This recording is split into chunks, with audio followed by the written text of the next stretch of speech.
Pemirsa, hasil pemilu 2024 sudah resmi diumumkan oleh KPU meski capres yang diusung gagal menjadi presiden.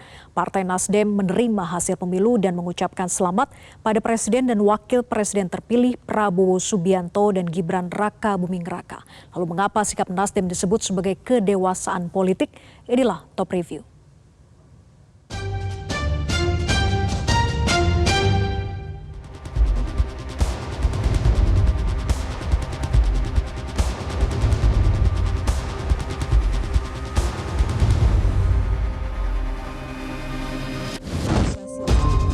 Hari Rabu malam, mata rakyat Indonesia tertuju ke kantor Komisi Pemilihan Umum KPU di kawasan Menteng, Jakarta Pusat.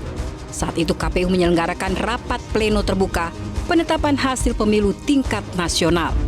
Saat yang ditunggu-tunggu akhirnya tiba. Ketua KPU RI Hasyim Asyari mengumumkan hasil perolehan suara Pilpres 2024. Jumlah suara sah pasangan calon presiden dan wakil presiden nomor urut 1 Haji Anies Rashid Baswedan PhD dan Dr. Haji Abdul Muhaimin Iskandar sebanyak 40.971.906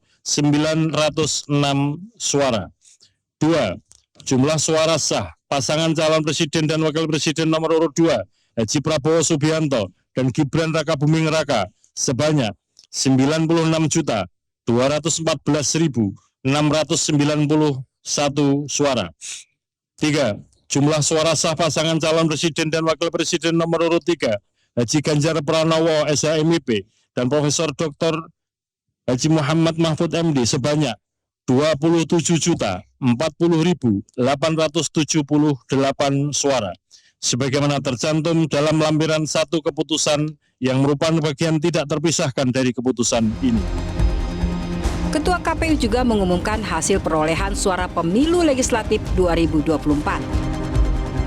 Urut 1, nama partai politik, Partai Kebangkitan Bangsa, perolehan suara sah 16.115.655 suara. 2. Partai Gerakan Indonesia Raya, perolehan suara sah 20.071.708 suara. 3. Partai PDI Perjuangan, perolehan suara sah 25.387.279 suara. 4. Partai Golkar, perolehan suara sah 23.208.654. 5. Partai Nasdem, perolehan suara sah 14.660.516 suara. Sesaat setelah pengumuman hasil pemilu 2024, Partai Nasdem menjadi partai pertama yang memberikan tanggapan. Ketua Umum Partai Nasdem Surya Paloh menyatakan menerima hasil pemilu 2024. Partai Nasdem menyatakan menerima hasil pemilu tahun 2024 yang telah dilaksanakan pada tanggal 14 Februari 2024 yang lalu. Baik pemilihan anggota legislatifnya maupun pemilihan presiden dan wakil presiden dalam Pilpres. Partai Nasdem juga mengucapkan selamat kepada pasangan Prabowo Subianto dan Gibran Raka Buming Raka sebagai pemenang Pilpres tahun 2024. Sikap Partai Nasdem yang langsung menerima hasil pemilihan kali ini bukan yang pertama. Pada Pilkada DKI 2017, Ketua Umum Partai Nasdem Surya Paloh juga menjadi pihak pertama yang menerima hasil Pilkada DKI 2017. Sama seperti Pilpres 2024 di mana Nasdem menjadi partai pertama yang mengusung Anies Baswedan sebagai capres. Pada Pilkada DKI 2017, Nasdem juga menjadi partai pertama yang mengusung Basuki Cahayapurnama sebagai Cagup DKI. Kendati kandidat yang diusung akhirnya kalah, Partai Nasdem menunjukkan kedewasaan berpolitik dan langsung menerima hasil Pilkada DKI Jakarta. Pak Surya, bagaimana tanggapan Bapak terkait dengan hasil hitung cepat sementara yang mengunggulkan pasangan Anies Baswedan dan juga Sandiaga Uno? Ya, bagaimanapun hasil akhir daripada perhitungan cepat dari berbagai lembaga survei telah memastikan bahwasanya pasangan nomor 3, Anies dan Sandi, mendapat keunggulan dalam arti kata kemenangan dari kompetisi berhadapan dengan Basuki dan Jarot. Sudah sepantasnya saya pikir atas nama Dewan Pimpinan Pusat Partai Nasdem dan seluruh keluarga besar Partai Nasdem se-Indonesia ini, kita mengucapkan selamat ya kepada pasangan Anies dan Sandi, dengan harapan tentunya dengan terpilihnya sebagai gubernur dan wakil gubernur yang baru di Ibu Kota Jakarta Raya ini dapat memimpin Ibu Kota secara lebih baik dengan output kinerja yang lebih bagus dan hebat. Ya, itulah harapan kita. Ya, pertandingan kompetisi sudah selesai.